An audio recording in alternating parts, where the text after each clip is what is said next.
Pro. Pro. Pro. Pro. Belief is the enemy of knowing. Pro. All right, man. Welcome to Crow 777 Radio. This is episode 563. It's me and Jason today, and we're going to get into the history of advertising. You know, I've had a number of jobs that probably could have come under the heading of marketing. And while I was doing it back probably in the 90s, certainly in the 90s, late 90s, particularly when the first internet advertising and the banner ad was being developed, I never really gave it much thought. I was worried with the technology of it. How do we do this? How do we make it work? All these things. But if you consider what marketing is, it's basically trying to, and coerce probably isn't the right word, but I'll use it anyhow because you know what I'm saying. It's to coerce someone into taking an action they would not have otherwise taken. It's a manipulation, and this has been known forever. Think of back when TV was early and someone figured out that we can pay for this whole thing, lock, stock, and barrel, if we get Jif peanut butter, or Peter Pan peanut butter, or someone to pay us money to simply get their product out in front of eyeballs. Anyhow, welcome, Jason. And a ridiculously cold good morning.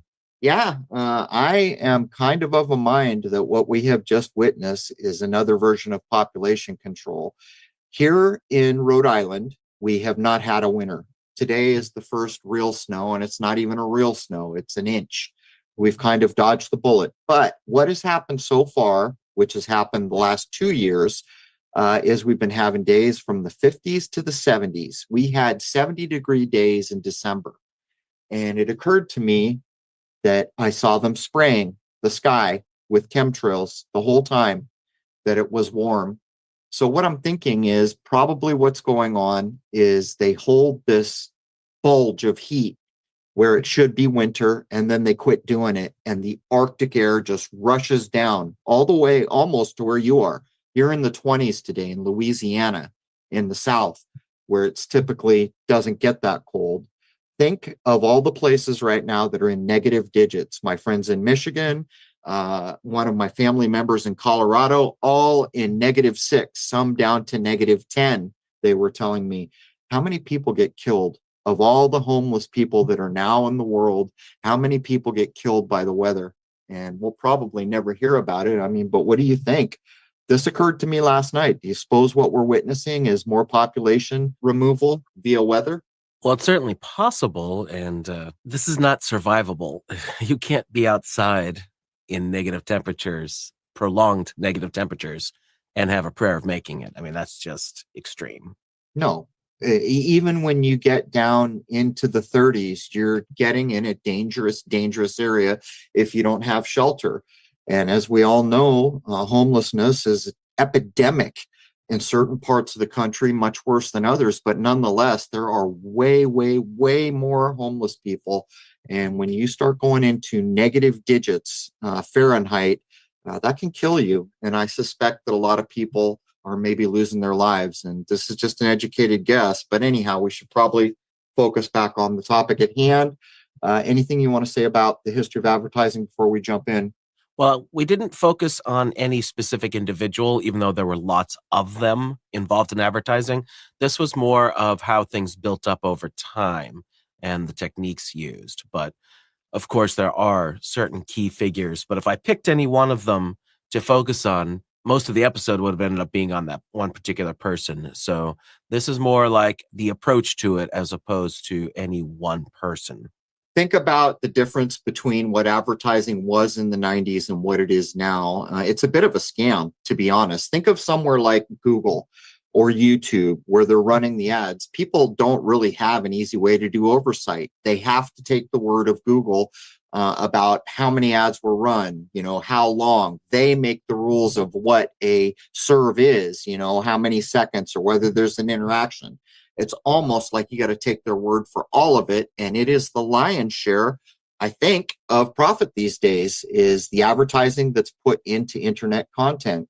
And we'll get into it. I have experience with the very beginnings of this because I was involved in making the first video banner ads that ever went out on the internet for some pretty big places. Anyhow, I guess let's jump in.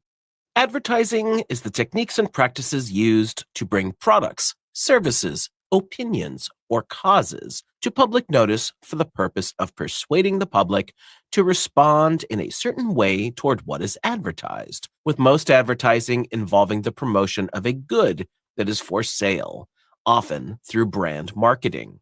Similar methods are also used to manipulate human behaviors with helpful sounding suggestions, such as driving safely, supporting various charities, or voting for a particular political candidate or party. In many countries, advertising is the most important source of income for their mainstream media outlets, such as newspapers, magazines, and television stations, through which it is conducted. In the non-communist world, advertising has become a large, important, and highly profitable service industry, with extensive resources being allocated every year to persuade the public in one way or another in an endless barrage of what is, basically put, propaganda. Well, persuade's a nicer word than I used. I wanted to use coercion, but that's probably not quite fair. It's not far from fair, but it's probably not quite fair. But do you remember when we were doing way back some of the earliest Tavistock episodes? I think it was Daniel Estelin who pointed out that there was an ad campaign. I forget what it was. I want to say it was Windows or a computer, but whatever, there was like a 3 or 4 pitch tone that actually was inserted into doorbells that were almost everywhere. And this is the kind of underhanded subconscious psychological manipulation that we see. Now, back in the 70s, there was this big thing about the subconscious targeting of advertising. You can still go see good videos on this today, where things like having the word sex airbrushed into ice cubes for alcohol ads and things like this. This has never stopped. And if you do a search on YouTube and you get good intelligent channels, you can see all the clever ways that are targeting the subconscious, when in fact most of what we're going to talk about here is just aiming at your open consciousness. For any advertisement to be effective, its creation and placement must be based on a knowledge of the public and a skilled use of the available media. Advertising agencies came about to serve to orchestrate complex campaigns, whose strategies of media use are based on research into consumer behavior and demographic analysis of the market area. A strategy will combine creativity in the production of the advertising messages with astute scheduling and placement, so that the messages are seen by and will have an effect on the people the advertiser most wants to target. All right, I'll ask you a question that we both know the answer to. As far as we know, who was the greatest marketer of all time? Edward Bernays would be, in my opinion. Yeah, without a doubt. I mean, there may be others that we're not aware of, but when you take what the force of one man managed to do, he changed our culture and our country in ways that are sweeping, even down to the way that we eat. He added an additional meal to what was typical in America back in the day. Breakfast was something far different than it is for us now. In our overweight communities. But I would go so far to say, Jason, that things like Santa Claus and Christmas are completely constructed on the back of marketing. Well, yeah, that's absolutely true. Coca-Cola had a lot to do with that.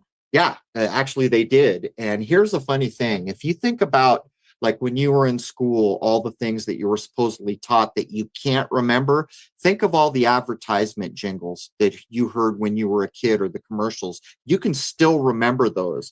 So I don't really think there's any arguing on how precisely they're targeted. For you to be able to recall something that you heard when you were maybe, 7, 8, 9, 10, how does that work? And I would suggest to you that the manipulation and the targeting is spot on. Catchy and repetitive. There it is. The oldest known methods of advertising, according to mainstream history, date back to the times of ancient Egypt, circa 2000 BC. There, the Egyptians invented outdoor advertising by carving notices into steel. They also used papyrus to make sales messages and hang up wall posters. Looking at the ancient city of Pompei, as well as in Arabia, commercial messages and political campaign displays have been found in their ruins. Rock paintings or wall paintings for commercial advertising have been found in the ruins of ancient Greece and ancient Rome. This is said to still exist in parts of Africa, Asia, and South America. Looking to ancient China, the earliest advertising known was in an oral form, as recorded in the Classic of Poetry, dated to 11th to 7th centuries BC, which consists of bamboo flutes being played to sell candy. Advertisement usually took in the form of signboards and inked papers with calligraphy written on them. A copper printing plate dated back to the Song dynasty was used to print posters in the form of a square sheet of paper with a rabbit logo with Jinan Lu's Fine Needle Shop and "We buy high-quality steel rods and make fine-quality needles to be ready for use at home in no time," written above and below.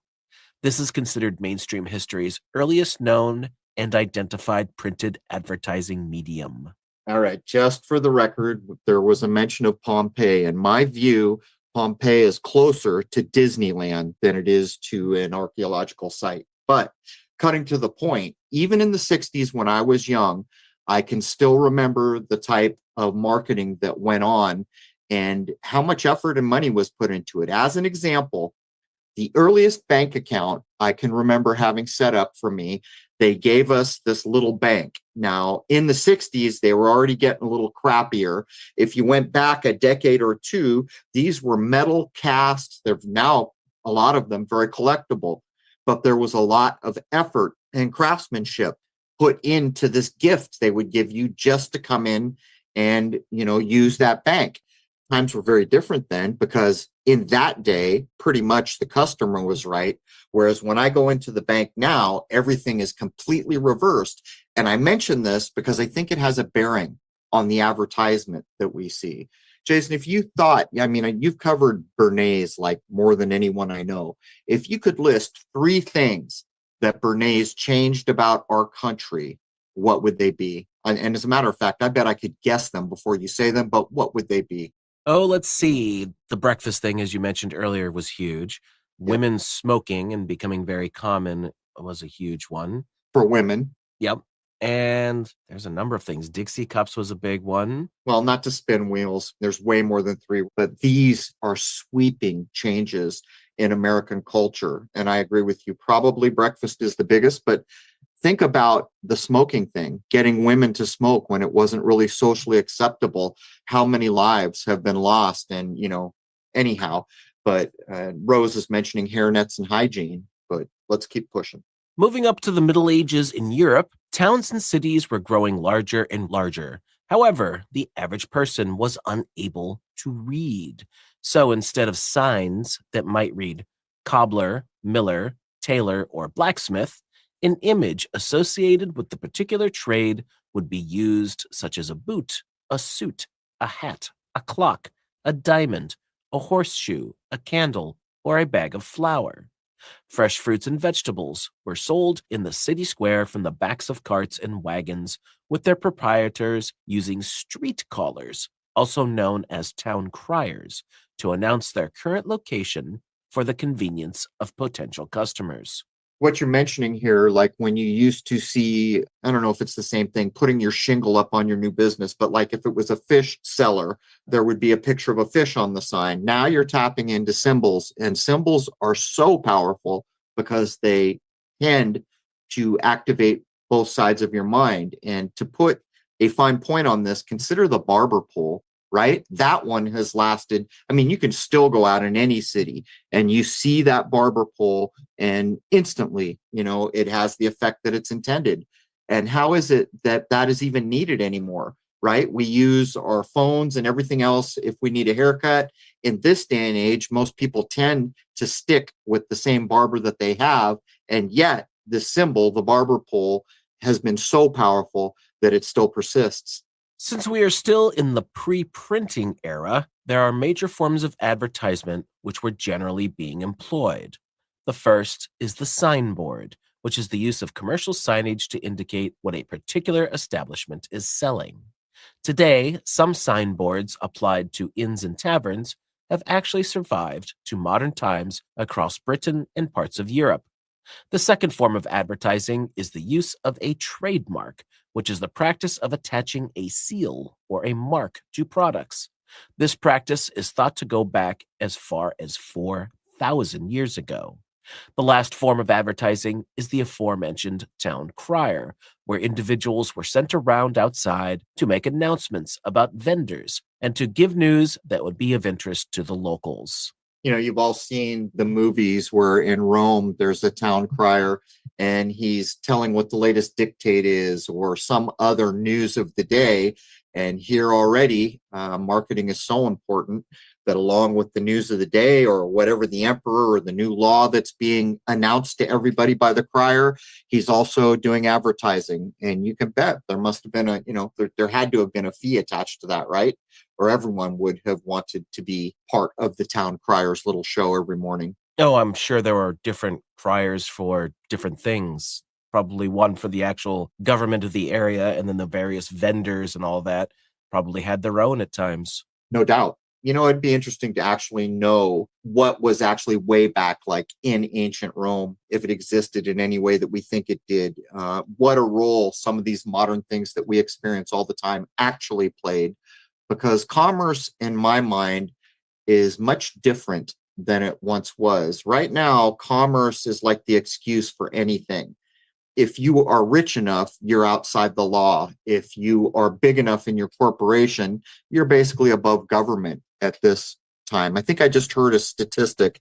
What was it? Was it 5 or 6 billion, 6 companies that are now in the trillions? I think I heard an offhand comment that Microsoft is very close to Apple at this point, or some supposed figure, but they're in the trillions. My point being is these are the most powerful places in the world, and one of their main sources of revenue at this point, or a big source of revenue, is advertising. Well, how many companies, I don't know off the top of my head, but there are quite a few, who have GDPs that are larger than many countries? That's what I was referencing. I think it's 5 or 6, and they're in the trillions. It's the $1 trillion club. I think last time I heard Apple was supposedly on top, but who the hell really knows? Advancing to the year 1440, a goldsmith in Germany named Johannes Gutenberg invented the movable type printing press. This started the printing revolution. This press was modeled on the design of existing screw presses, which was a single Renaissance movable type printing press which could produce up to 3,600 pages per workday. This is compared to the 40 or so produced by hand printing, as well as a few that may have been created by hand copying. Gutenberg's newly devised hand mold made possible the precise and rapid creation of metal movable type in large quantities. These two inventions, the hand mold and the movable type printing press, together drastically reduced the cost of printing books, as well as other documents, all throughout Europe. Of course, from this would come all sorts of print media. Here's kind of an interesting offhand observation. I've mentioned a series. It's like a movie series that was made in Europe. It's called Bourja. There's 2 versions. There's an American version with Jeremy Irons. That's not the right one. The other one has European actors that most Americans won't be familiar with, but it's about the Pope from the Bourja family. What's interesting, and the only reason I'm bringing this up right now, is because during the course of the story, the first printing press comes into the Vatican. The reason I'm mentioning it is because the person in that episode, most of this is supposed to be historically accurate with the names at least and things like that. The name of the individual put in charge was Orsini.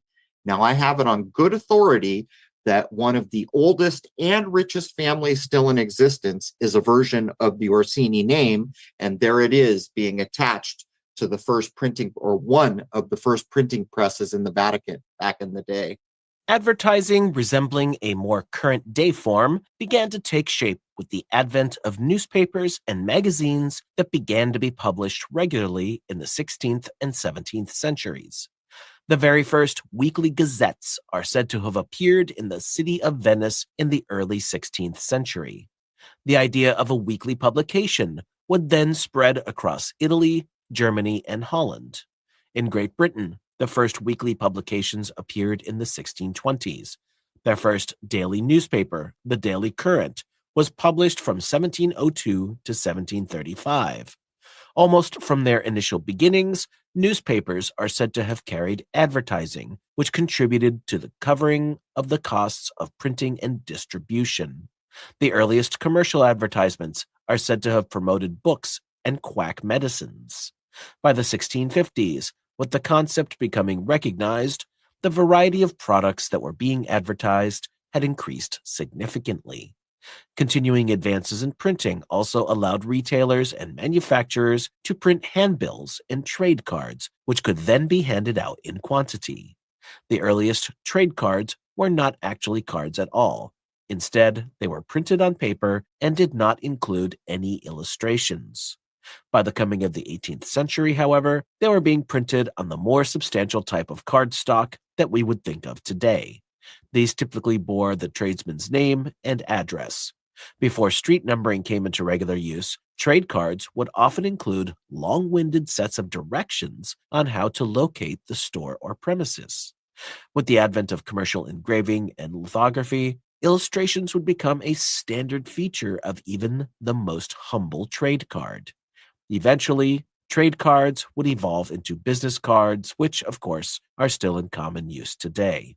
It's interesting that you bring this up. It's almost like the predecessor of the print media that's going to come. But I always wonder, did they know what they had as this developed? As they began to print, did they know the power of what was coming to be? And I think they did. And the reason I think that is because we've covered radio, we've covered television, and they knew. As a matter of fact, I recently heard there was a counterpart making moving picture machines in the era of Lumiere that preceded Lumiere, supposedly, that came up missing, as if someone knew the power of what motion pictures were going to do and they removed him. I don't know if that's true, but what do you think? Do they know the power? I'm all day long going to say when radio came, they knew the power of what they had. When television came, more so. When movies became very mainstream, they knew the power in advance. And I guess I'm of a mind, Jason, as all this is shaping up and we're about to go from things like business cards to print media to advertise, they knew the power before it even got here. I would think that at least some clever people saw what was very capable of being done with these things. I think it comes down to that the general public thinks very differently than someone who's in charge does. Like a king or a queen or some important person is always probably thinking about how many people can I get my message to? Whereas the common man or woman, me or you, we don't think about that like almost ever, at least not until the YouTube age. So that's another point that I would say that they absolutely knew the power of what was about to happen and why advertising was going to be important. And then not just kings and queens, but big business people, CEOs and things like that. I'm sure they're always considering things of this nature. Well, let's call a spade a spade. What is advertising from a government or a monarch? It's propaganda, isn't it? Yeah, isn't that the right term? And what are we talking about? We're talking about advertising, marketing. That's what propaganda is. It just happens to be untrue, most of it. Moving into the 19th century, British newspapers in the 1850s and 1860s appealed to the ever-increasing affluent middle class, who were seeking out a variety of new products. The advertisements would announce new health remedies, as well as fresh foods and beverages. The latest London fashions would be featured in the regional press. The now available repeated advertising permitted manufacturers to begin developing nationally known brand names that would have a much stronger appeal than a generic product. An interesting leadership position in British advertising came to be held by Cope Brothers and Company Tobacco Company, which was founded in the city of Liverpool in 1848 by Thomas and George Cope. Smoking was a very common practice for many centuries, but Cope Brothers innovated the notion with brand names, heavy advertising, and market segmentation, doled out according to social class. One innovative appeal was to health consciousness, with the ads directed at middle-class men that promised that smoke not only checks disease, but preserves the lungs. A rugged, heavy taste was pitched to working men, soldiers, and sailors, while delicately fragrant was part of the appeal to those in the upper class. The packaging was also designed to be attractive, with posters plastered all over to show that smoking was a normal part of English life. And just like in the current day, lobbying was used to undercut any in the anti-tobacco lobby who might try to tarnish their public image, which could, of course, interfere in sales. When you begin to really carefully examine like what you just said, so we're basically talking about an addiction. Someone who smokes every day. So whether or not they're actually addicted, I think we can call it an addiction because it's a habit that's occurring every single day. What is the psychological effect of attaching a logo and a brand to that product that you're getting to feed your addiction? But think about the power of film. And I know we're not quite there yet, but consider the 40s and the 50s. When I watch those old movies now, I watch them partially because of the craftsmanship. Most of them are story driven, and most of the programming doesn't apply per se to the common moment, although some does. But almost every movie, they are pouring an alcoholic drink every time they walk into a house. And there is always a cigarette burning from about 1945 up through the 50s. And I don't think that the effect of that could ever be quantified.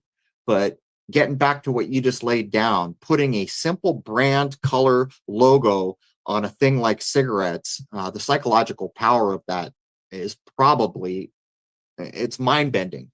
Someone is never going to say, okay, I'll just grab this other color, because day after day after day, this logo and that color has been a part of that addiction.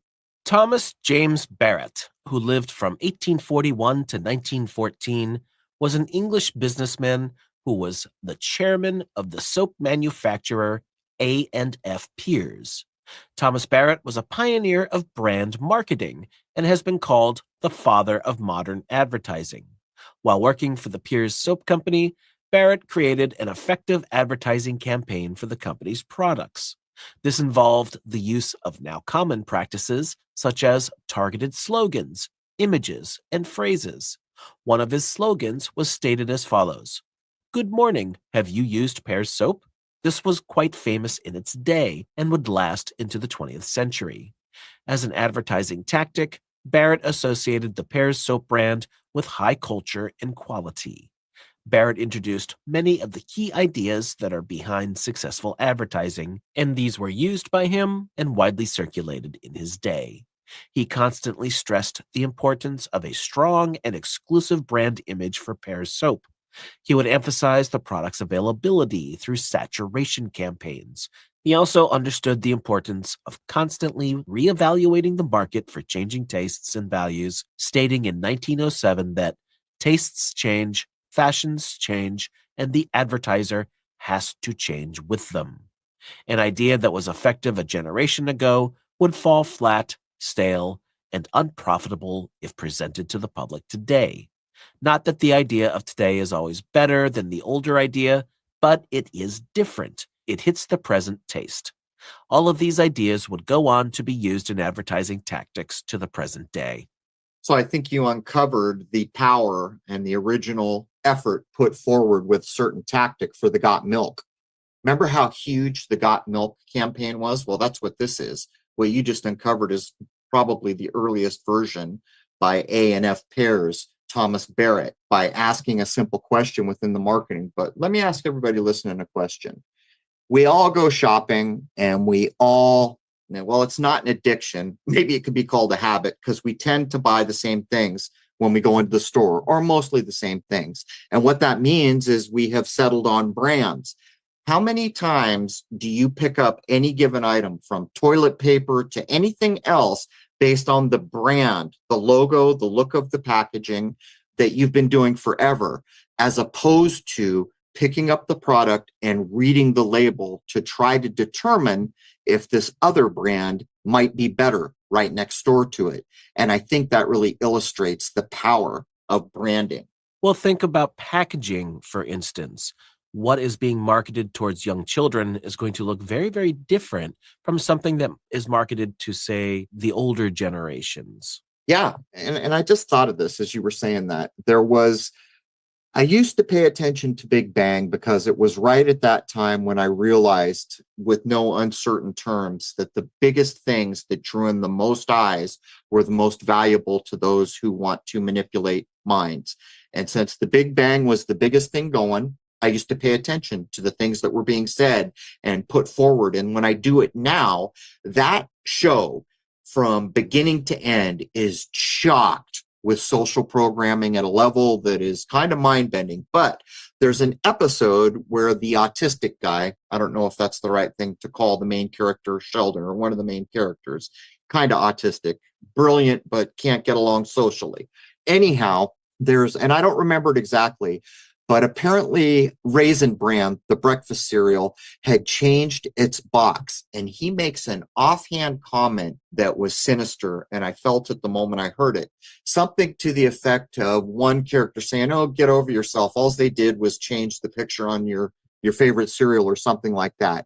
And he makes the statement, "Not only did they hurt me when they changed the branding, they hurt everybody." And immediately I began thinking that with the brand change, what was actually done to the product. And while I've never followed up on that, what you said just spurred me to remember it, to the point where my intuition tells me there's something to this. If someone took the time to go back and look at the product at the time Raisin Bran, a national big deal product, was changed, by the way, the sun is in the logo, I think you might be able to find that the nutrition value or something else about it just plummeted when the branding changed. That's an educated guess. You know, it's interesting. You always bring up Big Bang as an example of things being implanted in television. The actor playing Sheldon is not a mega genius who works in nuclear physics. He's just an actor. That means that there's a team of writers constantly writing these things to insert into these kinds of programs. And you got to wonder why. Well, I don't got to wonder why, but your point is well taken. Things like Bitcoin were socially engineered into the public mind before they were much of a deal. And what was done was a clever, let's call it what it is, marketing ruse. The geniuses mined some Bitcoin, forgot about it. But hey, if we had that now, it's worth thousands, 10 grand, 20 grand. I forget what it is. So everybody who's watching wants them to find that valuable Bitcoin, which subconsciously is drawing your mind into agreeing that Bitcoin has value and that it's an easy get rich and I should be involved in all the things that you could think about that. But the point is, at the end of the episode, the Bitcoin is actually lost, which is a clever manipulation tactic because the person watching feels the loss in a weird way. But that is one of endless things that I could show you was embedded into that program to first further the social narrative that was about to happen, to include Covidius Minimus. There's an episode when the character Leonard Hofstadter is going to the, wait for it, CERN super collider.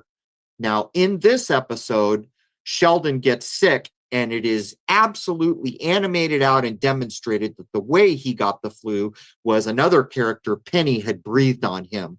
And the picture of the little germs is preceding COVID. And they are queuing up, once again, the narrative that is about to happen. And wait for it, they're attaching it to the CERN super collider. There's a whole story there that I doubt we'll ever know. But that super collider is absolutely not doing what they're telling you. Anyhow, we're kind of sidetracking, but people should consider the power of a very, very popular entertainment source and what it's actually used for. And you bet your bottom dollar there's dudes in there writing into the script what they want seeded into those millions and millions of eyeballs. In the United States, around the year 1840, Volney B. Palmer set up the first advertising agency in the prominent city of Philadelphia. In 1842, Palmer purchased large amounts of space in various newspapers, which he would procure for a discounted rate, which he would then resell at higher rates to advertisers. The actual advertisement, meaning the copy, the layout, and the artwork, was still created by the company wishing to advertise. Simply put, Palmer operated as a space broker. This sort of situation changed in the later 19th century, however, when the advertising agency of N.W. Ayer and Son was founded in the city of New York in 1869. This agency planned, created, and executed complete advertising campaigns for its customers. They would go on to create a number of memorable slogans for organizations such as AT&T, De Beers, and the U.S. Army.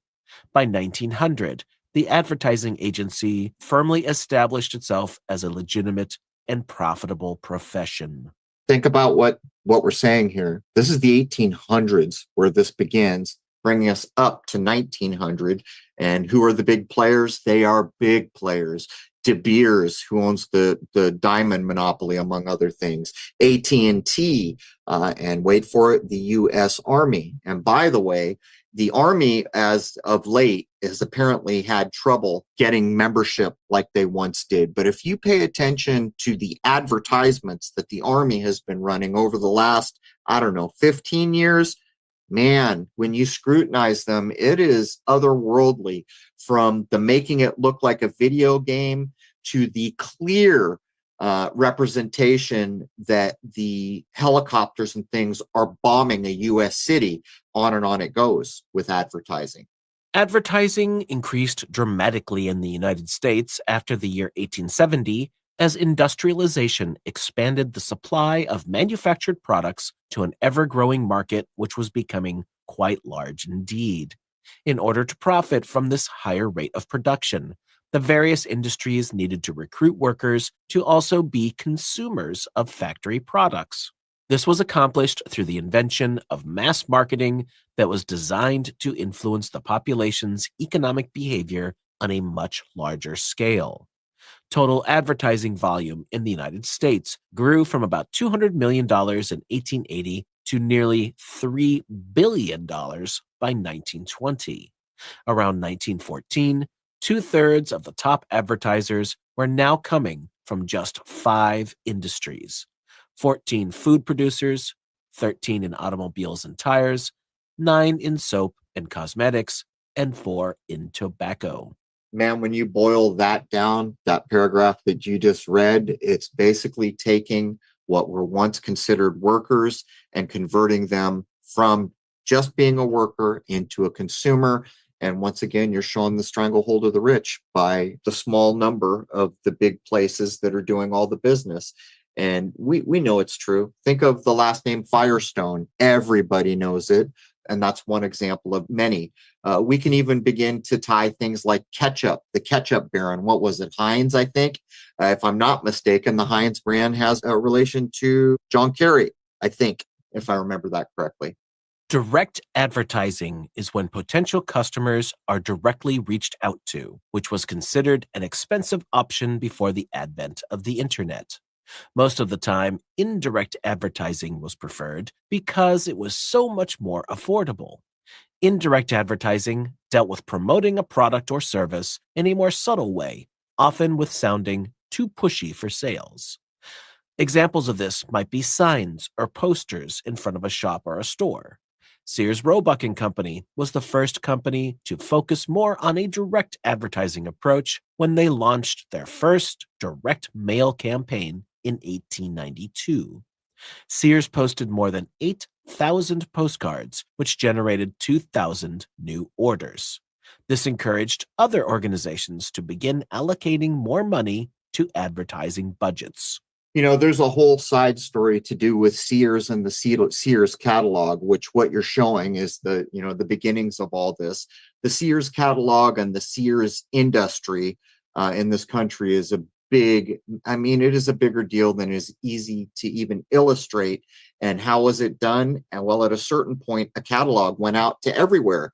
You could be living in the middle of nowhere in this country, and that was the change. You could open up a catalog with all these advertisements and pictures of things, and you could be living in Bugs Ear, Kansas, and lo and behold, Sears would deliver it to you. And what Jason just read is, the run-up to that kind of marketing power.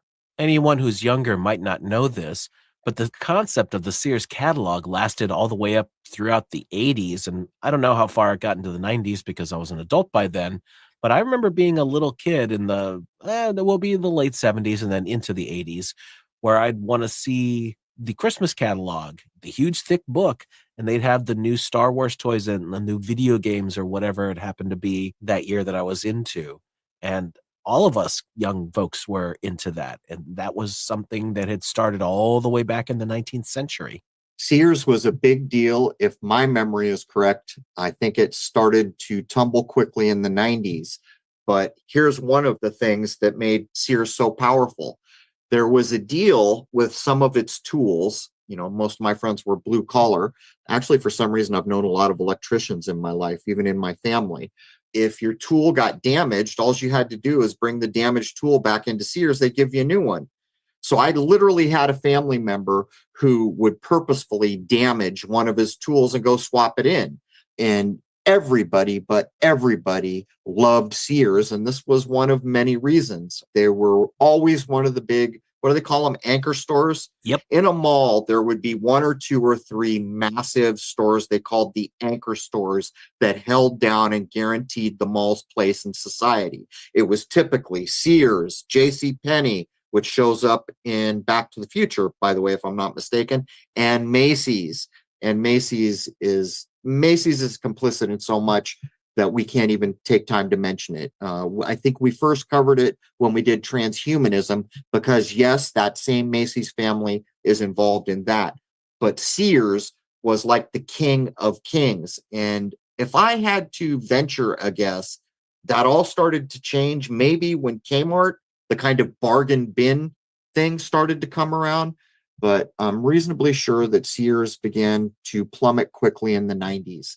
And it was like the reigning king in this country for quite some time. Kmart started taking chunks out of those old school stores, and then Walmart came along and killed Kmart. Right. And with Kmart, everything was cheaper, literally, not just in price, but it was cheap. Some of it was cheap crap. Blue light special. Yeah, that was the blue light special. Exactly. That's what I was going to say. They would have the blue light special. And so it began to undermine the idea of quality. And you're absolutely right. First it was Kmart, then it was Walmart. What Walmart did was the coup de grace. Advertising would take a whole new turn when radio stations came to be in the 1920s, with more than 30% of the world's population tuning in once radios became readily available.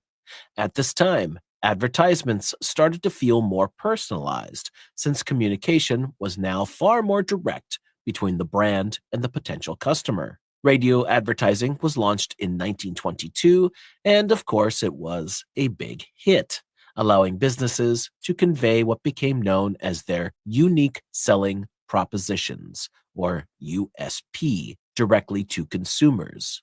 More and more advertisers started paying radio stations to broadcast their ads to their ever-growing listening audiences. The earliest radio drama series were actually sponsored by soap manufacturers, with the genre becoming known as a soap opera. There it is, the soap opera. But what does this do, Jason? It shows the power of what owning a radio station is. And that, of course, puts in motion another thing. I think we're going to cover it, right? Are we going to cover the Communications Act of, I think it's 1996, where the laws change in this country, and now they're basically opening the door where one or two entities can own all the radio. But here in 1922, the power of a radio station is coming to be, and a big part of that is advertising, because how are they making their money? Well, how does YouTube make its money? Not a lot different, just the numbers are much bigger now. In the 1910s and 1920s, advertisers in the United States adopted the doctrine that human instincts could be targeted and harnessed or sublimated into the desire to purchase commodities. At this time, in comes Edward Bernays, who would become very associated with this method and is sometimes called the founder of modern advertising and public relations. Bernays claimed that, quote, The general principle that men are very largely actuated by motives which they conceal from themselves is as true of mass as of individual psychology. It is evident that the successful propagandist must understand the true motives and not be content to accept the reasons which men give for what they do. So, in other words, selling products by appealing to the rational minds of customers, which was the main method used prior to Bernays coming on the scene, was much less effective as opposed to selling products based on the unconscious desires that Bernays felt were the true motivators of human action. The concept of sex sells became a controversial issue, with techniques for titillating and enlarging the audience posing a challenge to conventional morality of the time. Of course, what is considered moral and decent would radically change over time. Tobacco companies became major advertisers to sell more packs of cigarettes and pioneered the new advertising techniques when they hired Edward Bernays to create positive associations with tobacco smoking. Yeah, and he hit it out of the park, and he introduced women, which culturally were not smokers for the most part at that time, into the wonderful world of smoking. But what's in a word? What's in a concept? You pointed out that the human instincts could be targeted and harnessed, and in marketing, once they did that, they attached the word sublimated. And you went on to say that Bernays was one of the early people with the concept of sex sells. So let's go look on dictionary.com. What does sublimate mean? Well, here it is. Number one, psychology, to divert the energy of, and in parentheses, a sexual or other biological impulse from its immediate goal to one of a more acceptable social, moral, or aesthetic nature or use. In chemistry, to sublime a solid substance, extract by this product process, or to refine or purify the substance. There is alchemy going on, and I just attached their little marketing term to chemistry and vis-a-vis alchemy and the way that they're using it. Well, Edward Bernays is a good place to leave our one. The techniques that he would introduce out there, people would grab onto and run with like mad. And the techniques that he pioneered are still very much in use by many people today, not just advertising, but in propaganda. It is astonishing what one man was able to achieve with advertising, marketing. And he was, of course, everyone should always remember, the double nephew of Sigmund Freud. Anyhow, in hour two, we're going to get into some things, but think about this. One of the advertising things that always cracked me up is one of the big campaigns when I was a kid was Campbell's Soup. And what did they say? Good. Everyone has it in their mind. The ad campaign was Campbell's Soup is good. Well, what's funny about that is I think the first time I saw it was in the 80s. Some nutritionists took umbrage with good because they were telling you that their food was good, when in fact they put it on the top 10 worst foods of all time list because of the salt content. So not only was the advertising doing what it did, it wasn't even anywhere in the ballpark of truth. But for the Campbell's Soup brand alone, think about what's the agent of the system with the white hair's name? Andy Warhol. Okay, everybody knows who Andy Warhol is. And they kind of out him in the Alien movie Men in Black. They rightly show that he's an agent of the system. But what does he do? He turns a Campbell's Soup label into art that becomes worth millions. And I'm telling you, he's an agent of the system. So why is he doing that? Well, he's doing that to turn what's true on its head.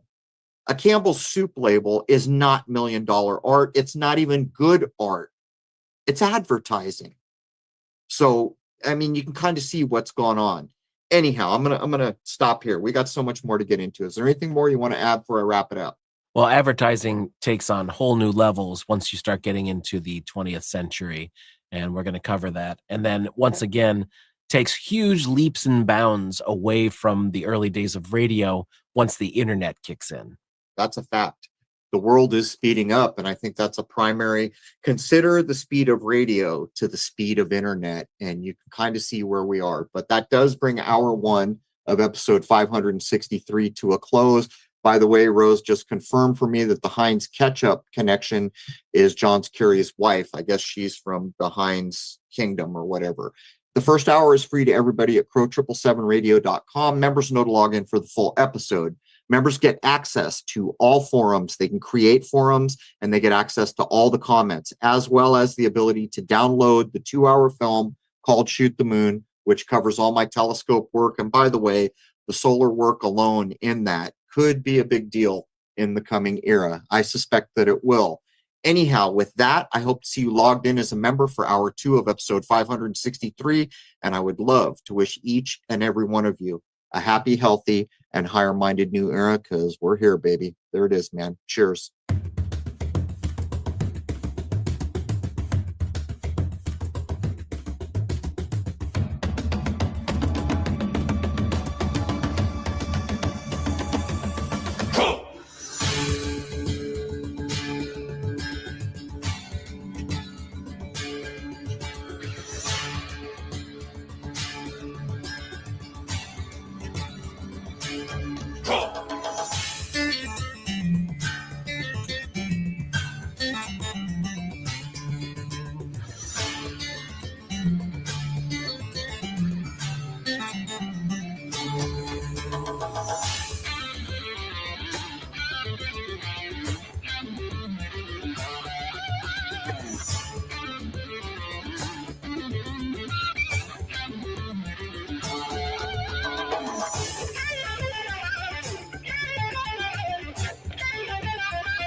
Belief is the enemy of knowing.